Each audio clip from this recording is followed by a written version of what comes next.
मङ्गलं भगवान् शम्भुः मङ्गलं वृषभध्वजः मङ्गलं पार्वतीनाथो मङ्गलायतनोहरः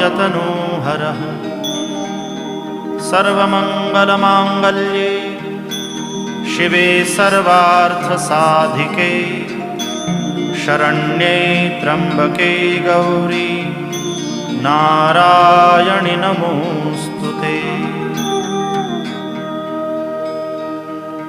अथ मन्त्रपुष्पाञ्जलिः। ॐ जग्नेन जग्नमयजन्त देवास्तानि धर्माणि प्रथमान्यासन् तेहनाकं महिमानः सचन्त यत्र पूर्वे साध्याः सन्ति देवाः